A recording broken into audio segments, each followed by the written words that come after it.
Alhamdulillah alladzi ba'atha fil ummiyina rasulan minhum yatlu 'alaihim ayatihi wa yuzakkihim wa yu'allimuhumul kitaba wal hikmah wa in kanu min qablu lafi dhalalin mubin.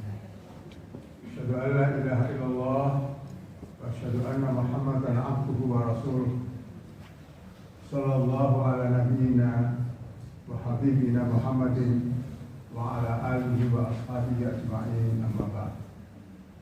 Hadirin Bapak Ibu jamaah Masjid Nurul Iman rahimahumullah. Alhamdulillah pada pagi hari ini kita diberi rahmat oleh Allah Subhanahu wa taala sehingga bisa melakukan salat jamaah dan kita teruskan dengan mengkaji ajaran-ajaran agama kita. Yang kali ini saya ambil judul mukmin yang kuat dan mukmin yang lemah.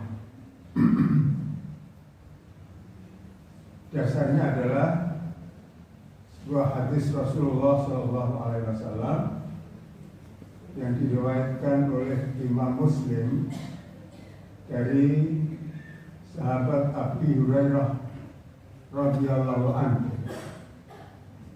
Beliau mengatakan bahwa Rasulullah SAW bersabda, al-mu'minul qawiyyu khairun wa ahabbu ilallahi minal mu'minid dha'if wa fi kullin khairun ihris ala ma yanfa'uka wasta'in billahi wa la ta'jaz wa in asabaka syai'un fala taqul law annani fa'altu kana kada wa kada walakin qala qadarallahu wa ma syaa fa'ala fa inna law taftahu amal syaitan. Sabda Rasulullah SAW, al-mu'minul qawiyyu, orang mukmin yang kuat, khairun, itu lebih baik, wa habbu ilallah, dan lebih dicintai oleh Allah Subhanahu wa taala, minal mu'minid dha'if, daripada mukmin yang lemah. Wa fi kullin khairun, tapi masing-masing mukmin yang kuat dan mukmin yang lemah itu ada kebaikannya. Ihris ala ma yanfa'uka, maka berusahalah untuk mengambil apa yang berguna, bermanfaat bagimu.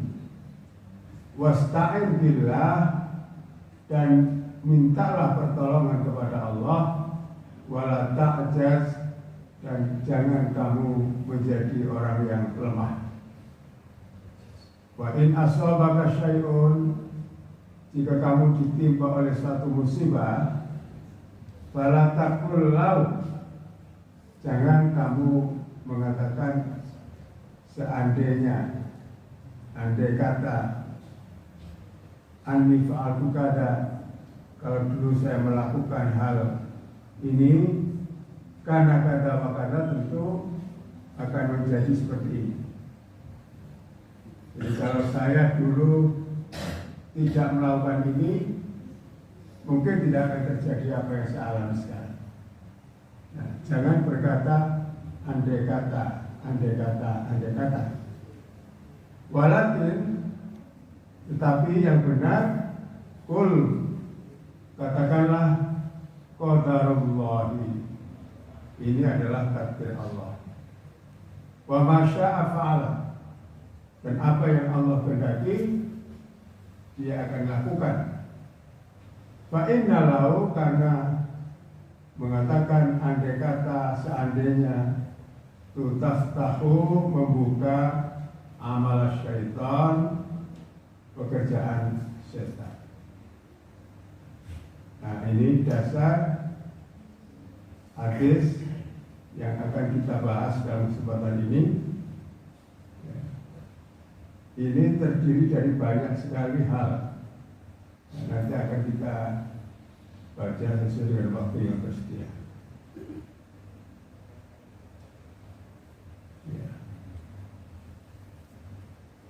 Mukmin yang kuat lebih baik dan lebih dicintai oleh Allah daripada mukmin yang lemah.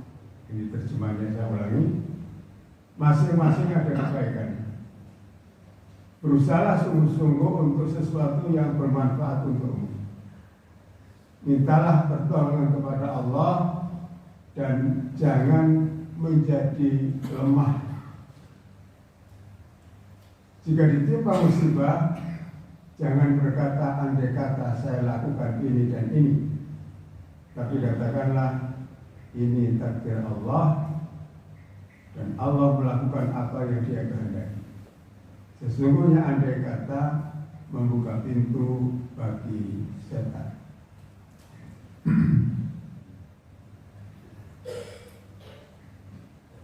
Khulasatul hadis, ringkasan dari hadis ini, saya bacakan beberapa poin. Pertama adalah innal mahabbata min sifatillah,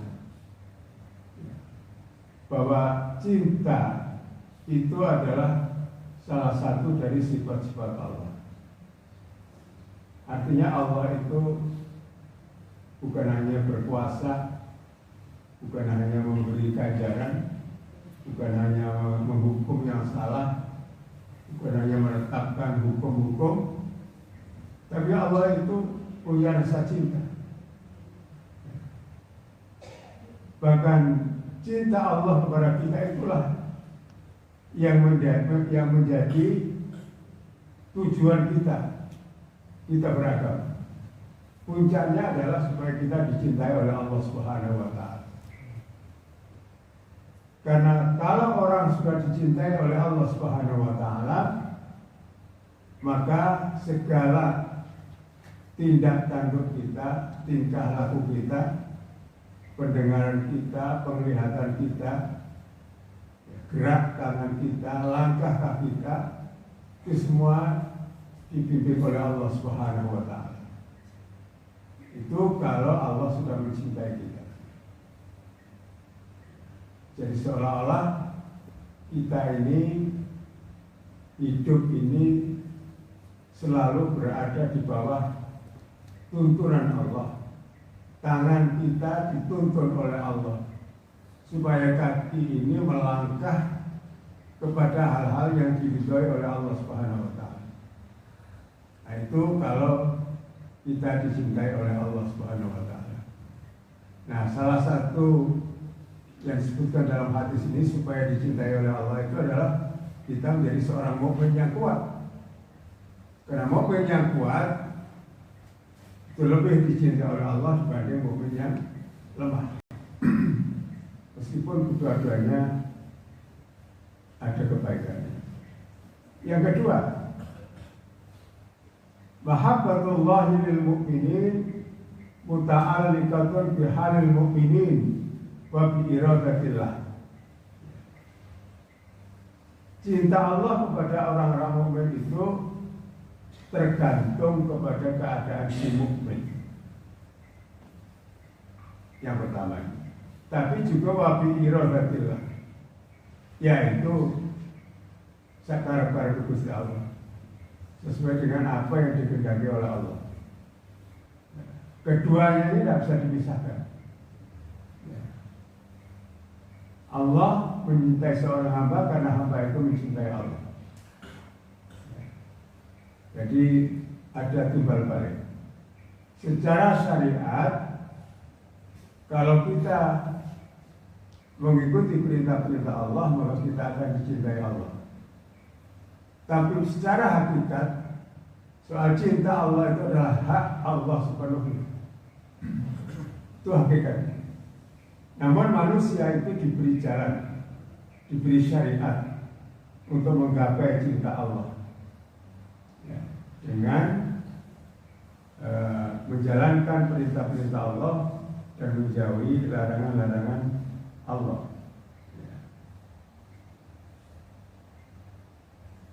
Salah satu ayat menyebutkan kalau kalian mencintai Allah, ya, maka ikutilah aku, ikutilah Nabi.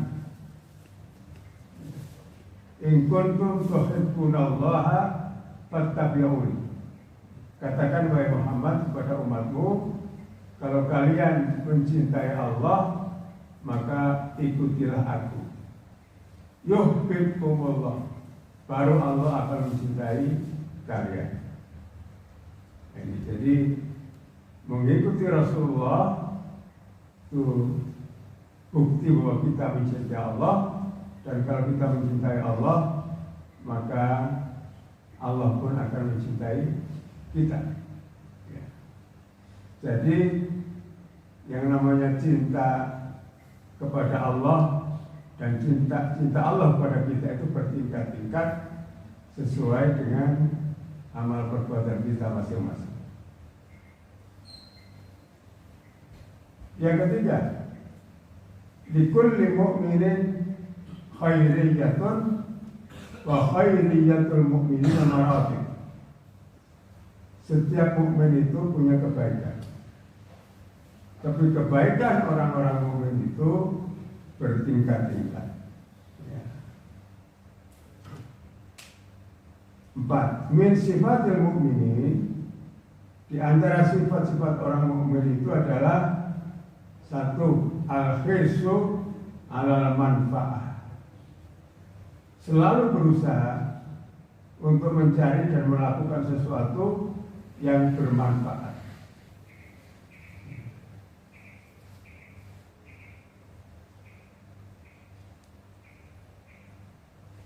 Di dalam sebuah hadis Rasulullah mengatakan, ya, kebaikan seorang mukmin itu adalah, atau mukmin yang baik itu adalah mukmin yang meninggalkan sesuatu yang tidak berguna, yang tidak bermanfaat.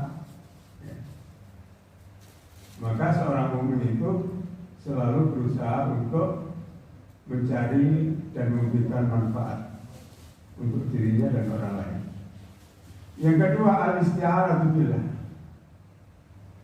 Seorang mukmin yakin bahwa dia tidak akan bisa melakukan apa-apa kalau tidak karena pertolongan Allah Subhanahu wa taala.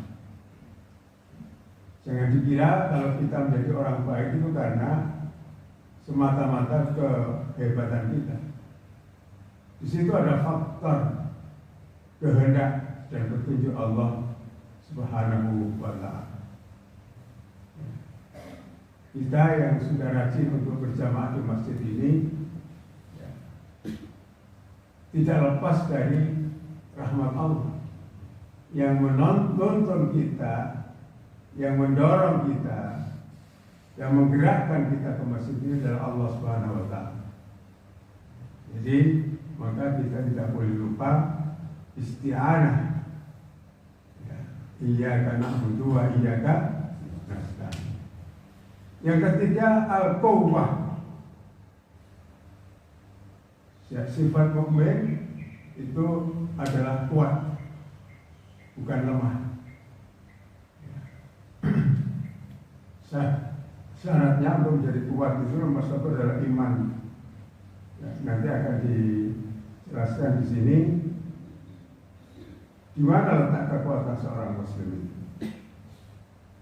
Yang keempat, ar-ridha bi qadarillah wa qada'ihi, ridha dengan takdir Allah dan ketetapan Allah, wal hadar min qauli lau, dan menghindari untuk selalu mengatakan andai kata. Ya, karena yang sudah terjadi itu semua adalah takdir Allah Subhanahu wa ta'ala.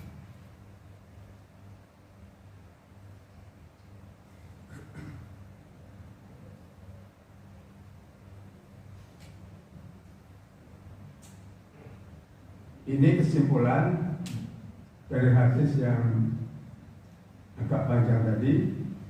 Ya. Di Mudah-mudahan ini bisa kita pahami dan kita coba terapkan pada diri kita masing-masing. Ya. Siapa mukmin yang kuat, yang lebih dicintai oleh Allah Subhanahu wa taala? Sebagian ulama seperti Imam Nawawi memaknai mukmin yang kuat adalah yang kuat agamanya, kuat takwanya, kuat ibadahnya, dan yang sejenis dengan itu, artinya kuat di dalam iman, kuat di dalam beragama. Dikatakan qaulu al-mu'minul qawiyyu, mukmin yang kuat itu hamalahu ba'du ahli ilmi, dikatakan oleh sebagian dari ahli ilmu kal Imam An-Nawawi rahimahullah, seperti Imam Nawawi, ala quwwati fiddin, itu kekuatan dalam beragama, wa taqwa dan takwa, wal ibadah dan ibadah, wa ma ila dzalika dan lain sebagainya, minal ma'anir raji'ah allati ta'udu ila dinil insan, yaitu semua makna yang dikembalikan kepada agama seorang manusia, wa salamati i'tiqadihi dan kebenaran akidahnya, wa ma asbah dzalik dan lain sebagainya.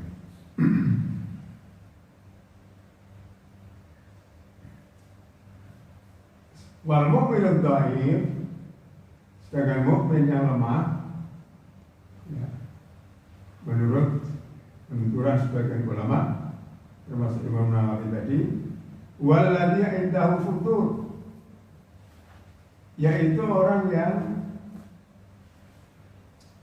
tidak punya usaha untuk beragama dengan sungguh-sungguh. Futur itu artinya lemah, futur itu artinya loyo. Walladzi indahu taksir, orang yang punya keterbatasan di dalam menjalankan syariat agama. Fal mu'minul qawiyyu bihadzal i'tibari khair, maka dengan berdasarkan pernyataan tadi, maka seorang mukmin yang kuat itu adalah yang tidak loyo, yang tidak punya keterbatasan, ya, atau kekurangan di dalam beragama. Innal insana al-qawiyya fi dinihi at-taqiyyu lillah tabaraka wa ta'ala afdalu minal insanil muqassid.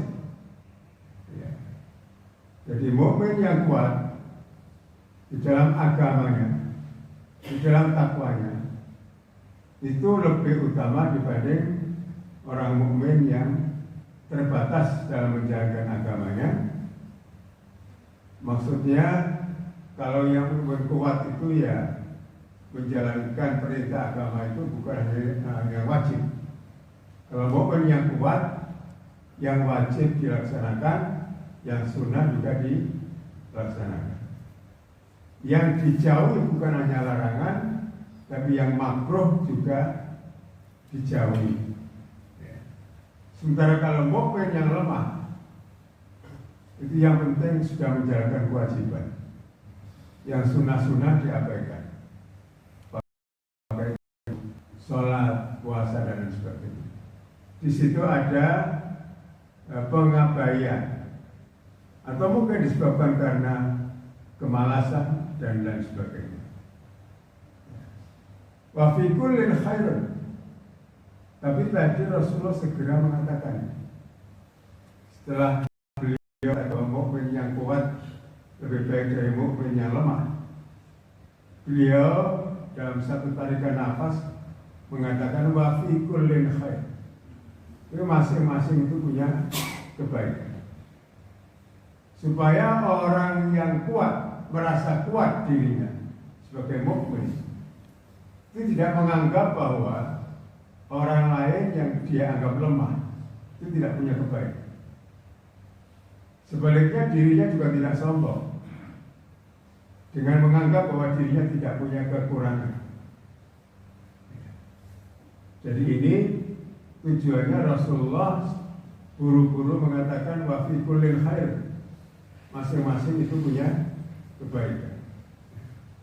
Li'anal muslimah la yakhlu bil ma'ruf. Karena setiap muslim itu tidak akan pernah lepas dari dirinya yang namanya ma'ruf, kebaikan, wa ta'ah, ketaatan, ya. Wa in hasala minhu ma yahsulu minat taksiri, ya, meskipun mungkin ada kekurangan-kekurangan. Ya. Wa fi kullin khairun, masing-masing itu ada kebaikannya. Li'anal mu'mina, karena seorang mukmin itu wa in kana dha'ifan ya fi badanihi, meskipun dia lemah badannya, atau ajizan ya, atau dia lemah di dalam ibadahnya, fa innahu la yakhlu min khairin. Ya. Tapi dia tidak akan pernah lepas dari kebaikan. Dia pasti punya kebaikannya sendiri. Nah ini kalau kita mengikuti pendapat sebagian ulama bahwa yang namanya mukmin yang kuat itu adalah mukmin yang kuat ibadahnya, kuat akidahnya, ya, pokoknya segala hal yang berkaitan dengan masalah-masalah agama. Tidak disebutkan tentang kekuatan di bidang selain agama. Ya.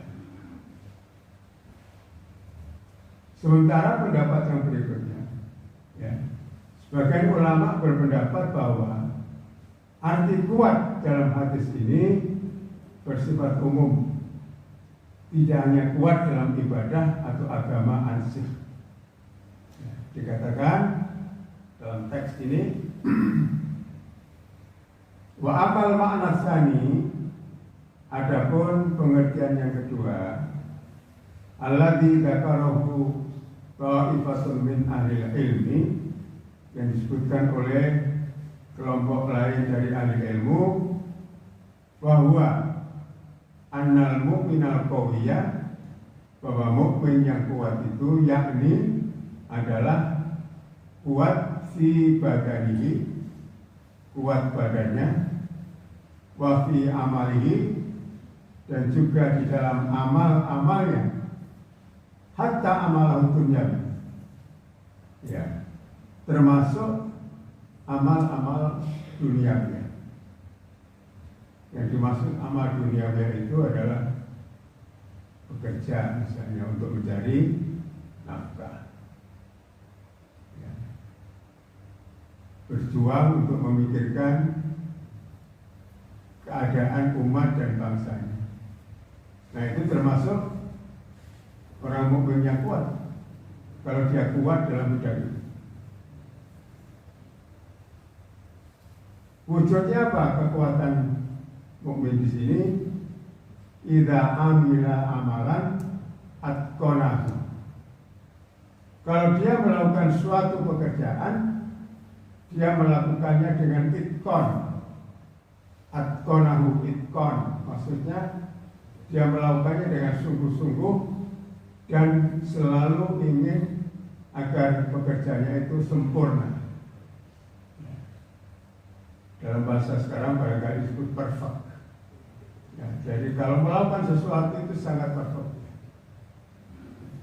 Jangan sampai ada titik-titik lubang-lubang kelemahan. Ya. Produknya itu harus istimewa. Itu masalah. Mukmin yang kuat adalah mukmin yang ketika dia melakukan sesuatu maka itu dilakukannya dengan tuntas. Wa fi sabrihi wa jalatihi, Ya, termasuk juga kekuatan dan ketabahan serta kesabaran di dalam menghadapi segala sesuatu yang menimpa dirinya di dalam kehidupan dunia. Maka dari kaidan fit ini tentu saja juga kuat dalam agamanya. Bahwa khairan minal mu'minid dhaif, dan itu tentu lebih baik daripada mukmin yang lemah, yaitu mukmin yang yakillu sabruhu, tidak sabaran, tidak tabah, ya, tidak kuat ketika menghadapi cobaan. Ya. Ketika dia gagal, maka langsung dia drop, ya, kecewa, resah. Wa yakillu tahammuluhu, juga dia lemah di dalam menanggung segala kesulitan dalam hidup ini. Wa huwa dha'ifun la bala'a fihi wa la ghina'a wa ala kabirajat wa fi tahti au badli wa ma'idari. Dan dia lemah, ya, tidak bisa ditimpa kesulitan, tidak bisa menghadapi kegagalan, dan juga tidak punya daya tahan, tidak punya badal, semangat untuk bekerja keras dan lain sebagainya. Nah, makna yang kedua inilah yang barangkali lebih tepat. Jadi bukan hanya kuat di dalam beragama. Maka mukmin yang kuat meliputi berbagai macam kekuatan. Secara individual, setiap mukmin punya kekuatannya sendiri-sendiri. Jadi ada orang yang kuat sholatnya, tapi puasanya lemah, gak betalui. Ya. Tapi kalau soal sholat, wah, tahajudnya itu mungkin selalu 13 rakaat. Tapi kalau suruh puasa Senin Kamis, waduh abot. Apalagi mungkin dia bekerja. Ya. Jadi setiap orang itu punya kekuatannya sendiri. Ada mungkin orang yang kalau soal ibadah itu pas-pasan aja. Tapi kalau diajak infak, wah, infaknya banyak. Atau kalau diajak bekerja untuk keperluan kampung, untuk keperluan masjid dan sebagainya, dia semangat luar biasa. Nah, jadi masing-masing orang itu punya kekuatannya sendiri-sendiri. Dan setiap orang itu juga punya ukurannya sendiri-sendiri. Jadi kata Allah, khuliqa biqadari. Setiap orang itu diciptakan dengan ukurannya sendiri. Dan itu adalah hikmah Allah. Bayangkan kalau semua orang itu kaya raya, tidak ada orang miskin. Tentu itu menyebabkan kehidupannya susah. Karena dia harus mengerjakan segala sesuatu dengan sendirinya. Karena semua orang sudah kaya. Maka kaya miskin itu adalah sunnatullah untuk menjaga kelestarian kehidupan ini. Kalau semua orang pintar, semua orang profesor, doktor, yang tentunya kalau profesor doktor ya dia mengajari perguruan tinggi. Kalau semua orang seperti itu, siapa yang ngajar ngaji di kampung-kampung? Siapa yang ngajar ngaji di madrasah-madrasah? Siapa yang menggerakkan masyarakat yang masih lemah? Siapa yang mengajar ilmu di musola-musola kecil, di tepi hutan atau di puncak gunung? ditinjau dari segi kekuatan intelektualitas, kekuatan atau keluasan ilmu, mungkin orang ini lemah. Tapi justru dia dibutuhkan di tempat-tempat lain. Disitulah letak khairiyah atau kebaikan tadi. Dan setiap orang punya kebaikan masing-masing. Nah, itu kalau dilihat dari sisi individual. Tapi secara kolektif, umat Islam itu harus memiliki kekuatan ekonomi, kekuatan politik, kekuatan ilmu pengetahuan dan teknologi, kekuatan teknologi informasi kalau sekarang ini, dan lain sebagainya. Maka sebagai umat, kita dituntut tidak hanya kuat dalam ibadah, tapi harus ada orang-orang yang kuat ekonominya, kuat dalam bidang politik, kuat dalam bidang iptek, dan sebagainya. Sehingga secara kolektif umat Islam harus memiliki berbagai macam kekuatan yang dibutuhkan sesuai dengan zamannya. Disinilah perlunya kita memahami hadis ini, bahwa kekuatan seorang mukmin itu tidak hanya terbatas pada kekuatan melakukan ibadah, tapi juga kekuatan di bidang-bidang yang lain.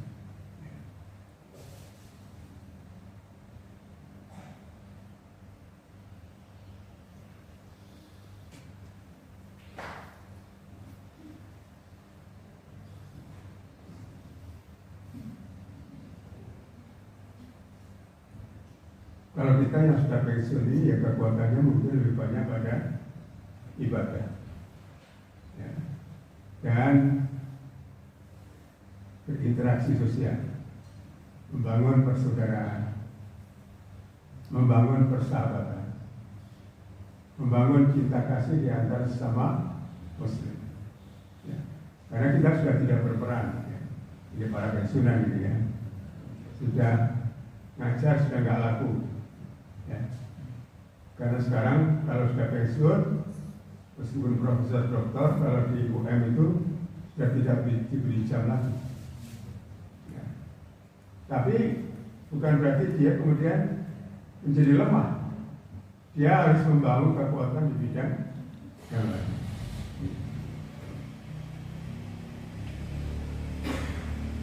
Yang menyebabkan kita sekarang ini umat Islam terpuruk, ya barangkali karena kita menjadi umat yang lemah di bidang ekonomi, lemah politik, bahkan lemah iptek. Ya, di Indonesia ini kekuatan ekonomi di tangan siapa? Orang lain. Dulu zaman penjajahan itu ekonomi Islam itu maju, justru sangat maju, sehingga ada didirikan Syarikat Dagang Islam (SD). Dulu Jogja, Solo itu ekonominya dikuasai oleh pribumi dengan produk batik, ya, dan sebagainya. Tapi kemudian lambat laun, karena kita dininabobokan oleh penjajah yang mengatakan bahwa ad-dunya sijnul mukmin, dunia itu penjaranya orang mukmin. Jadi orang mukmin itu nggak usah mencari kekayaan. Orang mukmin itu nggak usah ikut-ikut politik. Yang penting ibadah kuat, ya, maka itu sudah cukup. Nah, yang kedua, para wirausahawan Muslim pada waktu itu juga diiming-iming untuk menjadi pegawainya Belanda. Jadi sekolah itu tujuannya adalah untuk menjadi pegawai. Maka dunia ekonomi ditinggalkan. Anak-anak para saudagar itu di sekolah tinggi-tinggi pada akhirnya hanya menjadi pegawai, sehingga semangat wirausaha itu menjadi sangat lemah dan dikuasai kemudian oleh bangsa lain, sampai penjajah juga waktu itu bangsa Cina yang ikut mengambil alih kekuatan ekonomi umat. Nah, ini yang harus menjadi kesadaran kita bahwa secara kolektif umat itu harus memiliki kekuatan dalam berbagai bidang.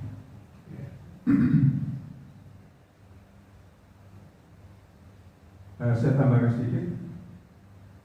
Menurut Syekh As-Sa'di, ya, beliau memaknai mukmin yang kuat itu sebagai berikut. Pertama, beriman dalam arti luas. Kuat iman dalam arti luas, yaitu iman bil qalbi,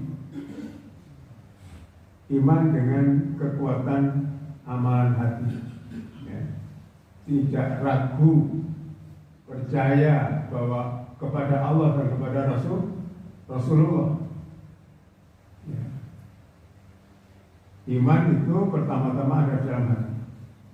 Yang kedua, bilisan diucapkan. Iman harus diucapkan. 2 kalimat syahadat harus dilafalkan. Jadi dia harus berani mengatakan kepada semua orang bahwa dia adalah orang mukmin. Yang ketiga, iman itu juga diwujudkan bil jawarih, dalam bentuk amal dan tindakan. Nabi SAW mengatakan al-imanu bid'un wa sab'una juz'an. Iman itu lebih dari 70 macam bagian. A'lah, yang paling tinggi dari iman itu adalah qaulu la ilaha illallah. Jadi puncak iman itu adalah meyakini tidak ada Tuhan selain Allah. Itu adalah iman yang paling tinggi. Wa adnaha, wujud iman yang rendah itu imatatul adha anit thariq, menyingkirkan bahaya dari tengah jalan. Ini kan perbuatan yang remeh. Melihat ada batu tengah jalan, diambil, dipinggirkan. Lihat ada dahan, ranting, atau duri di tengah jalan, maka dia berhenti untuk menyingkirkan hal-hal yang membahayakan tadi. Itu juga bentuk dari iman. Maka iman itu sangat luas jangkauannya, mulai dari meyakini la ilaha illallah Muhammadur Rasulullah sampai juga hal-hal kecil yang berkaitan dengan kemanfaatan dan kemaslahatan umat manusia. Ada orang yang masang lampu di teras rumahnya aja keberatan. Wah, entek biro itu tarif listrik. Padahal kalau dia memasang lampu itu berarti dia membawa manfaat untuk lingkungan. Ini contoh kecil. Nabi selalu beri contoh tadi itu, selalu menyingkirkan hal yang membahayakan tengah jalan. Maka Nabi itu mengatakan jangan kamu duduk-duduk di pinggir jalan, itu nanti bisa mengganggu orang yang lewat. Kalau ada benda-benda yang membahayakan, singkirkan. Itu termasuk jalan masuk surga. Kalau orang sekarang malah bikin polisi tidur untuk mengganggu orang jalan. Oke, yang kedua, menurut As-Sa'di, mukmin yang kuat itu adalah mukmin yang selalu thalabul ilmi, menuntut ilmu. Termasuk kita ini mudah-mudahan termasuk mukmin yang kuat karena ada semangat untuk terus menuntut ilmu. Karena ilmu itu tidak pernah habis-habisnya dicari. Indonesia sudah kadang mengatakan menuntut ilmu, padahal salahnya apa ilmu itu kok dituntut? Ya. Jadi kita mencari ilmu luar biasa ini apa nilainya di hadapan Allah. Thalabul ilmi. Maka mukmin yang kuat tidak pernah berhenti thalabul ilmi. Ya, utlubul ilma minallah lahdi. Tuntutlah, carilah ilmu sejak dari kandungan sampai ke liang lahat. Ya. Jadi lifelong education. Yang ketiga, melakukan amal soleh untuk memenuhi hak-hak Allah dan hak-hak makhluk Allah. Ya. Amal soleh untuk memenuhi hak Allah itu ya mengabdikan diri, menyembah Allah Subhanahu wa taala, itu hak Allah. Hak Allah untuk disembah. Hak Allah untuk dimintai pertolongan. Hak Allah untuk diibadah. Ya. Itu hak Allah. Wa ma khalaqtul jinna wal insa illa liya'budun. Tidak aku ciptakan jin dan manusia kecuali agar mereka menghambakan diri kepada aku. Ya. Tapi juga amal soleh untuk memenuhi hak-hak makhluk Allah. Orang Islam itu harus memenuhi hak-hak Muslim yang lain dan memenuhi manusia bahkan makhluk Allah, termasuk hewan, termasuk tanaman, tumbuh-tumbuhan itu punya hak. Memenuhi hak-hak mereka itu termasuk amal soleh. Dan yang keempat, tidak lupa juga selalu melakukan amar ma'ruf nahi munkar. Ya. Ini untuk menekankan bahwa seorang Muslim itu tidak boleh hanya memikirkan dirinya sendiri. Sepenting aku jadi orang apik, aku mlebu swarga. Ya, menjadi orang baik itu lebih mudah daripada menjadi orang yang melakukan perbaikan untuk kehidupan manusia secara umum. Nah, karena orang kalau berjuang untuk menegakkan kebaikan itu bisa dimusuhi oleh orang lain. Tapi kalau untuk kebaikan diri sendiri nggak ada yang peduli. Maka amar ma'ruf nahi munkar ini sangat penting sekali.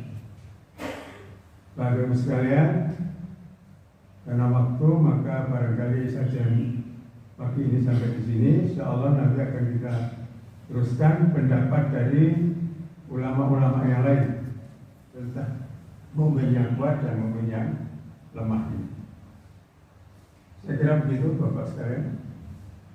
Apakah masih ada yang memberikan catatan, komentar atau pertanyaan? Siapa saja? Iya Pak. Assalamualaikum warahmatullahi wabarakatuh. Waalaikumsalam. Definisi kesempurnaan tadi kalian memang sempurna sekali.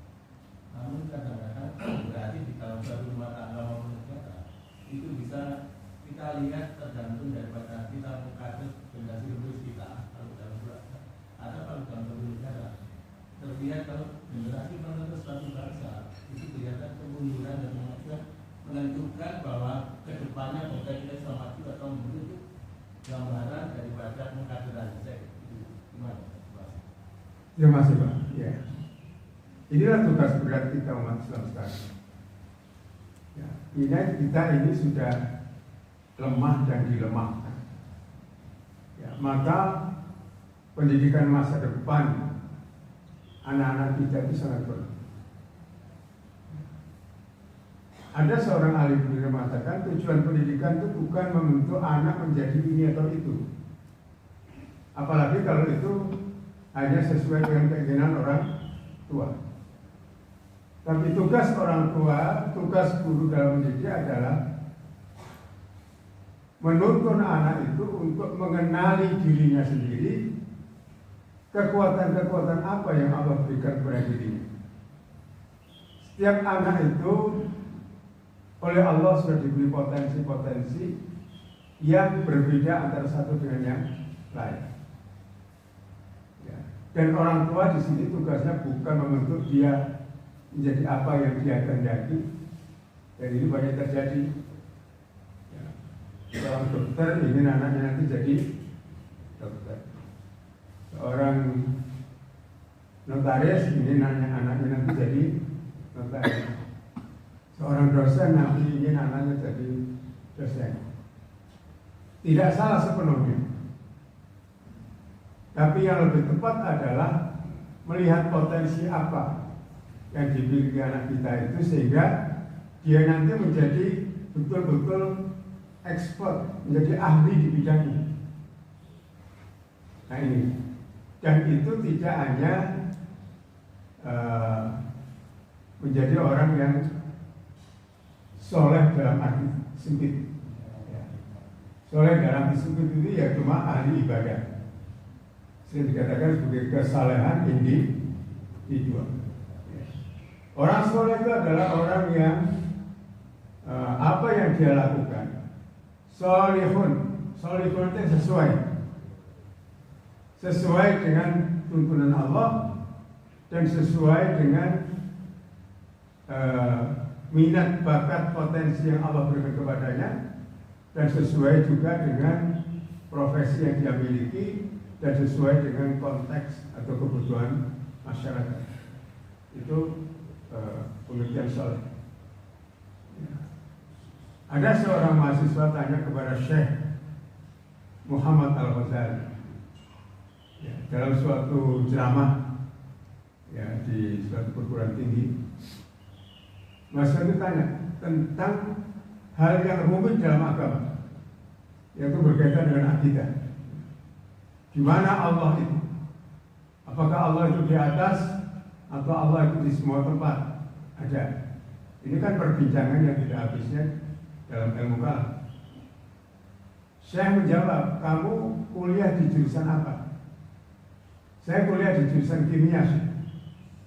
Kalau begitu kamu tidak usah tanya soal ilmu kalam. Biarlah itu menjadi urusan para ahli ilmu kalam. Kamu tugasmu adalah menjadi ahli kimia yang hebat sehingga nanti ilmu itu bermanfaat untuk umat dan bangsa. Nah ini pengertian amal soleh ini memang harus dipahami secara luas ya. Supaya tidak ada anggapan bahwa amal soleh itu ya hanya bentuk-bentuk ibadah. Memang soal ibadah ini sangat perlu ya. Tetapi bukan satu-satunya yang akan membawa kemaslahatan untuk umat manusia. Karena ibadah itu ya akan kembali kebaikannya kepada diri sendiri.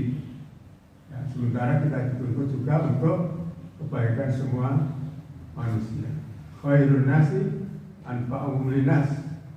Sebagai manusia adalah yang paling banyak berguna untuk sesama manusia.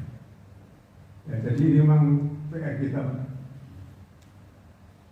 Saya kebetulan punya lembaga yang baru saya dirikan setahun yang lalu di rumah.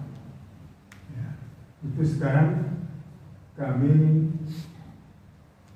fokus pada pendidikan anak-anak. Tapi pendidikan karakternya. Ya. Pendidikan karakter. Ini yang nggak pernah dilirik oleh orang tua.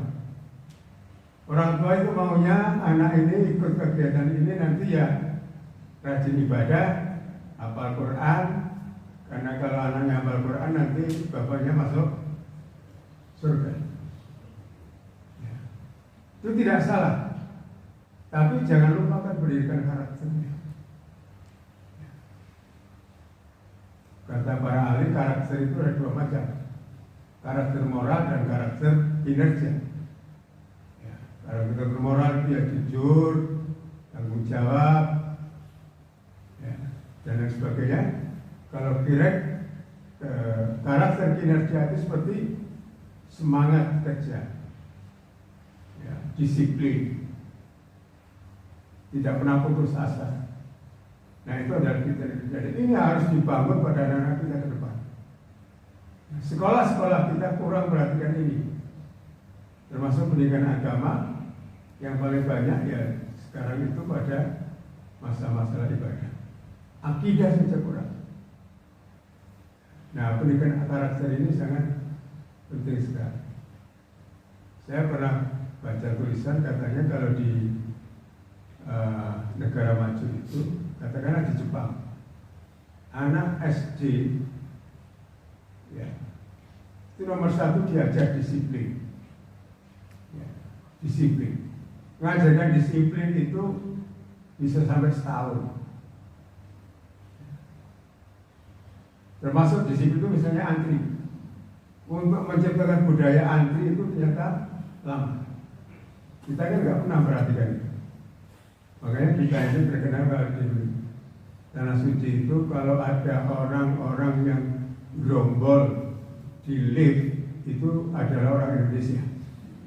Nggak bisa antri. Suruh baris nggak bisa. Ambil zakat aja rebutan. Padahal semua pasti kebahagiaan, tapi rebutan. Di masjid kadang disediakan makan siang atau Jumatan itu berebut, anak-anak terutama ya, karena nggak pernah dididik disiplin, nggak pernah dididik antri. Nah, ini contoh kecil Pak. Saya kira begitu, mudah-mudahan apa yang saya sampaikan bisa menjawab dari Bapak. Ini PR kita semua. Kalau anak kita sudah pada besar, sudah punya cucu, nah cucu itulah yang harus mulai kita sadarkan orang tuanya agar membangun karakter mereka sehingga siap untuk hidup di masa depan sesuai dengan tuntutan zamannya. Saya kira sampai di sini, mohon maaf atas segala kekurangan. Billahi taufiq wal hidayah. Assalamualaikum warahmatullahi wabarakatuh. Subhanakallahumma wa bihamdika asyhadu an la ilaha illa anta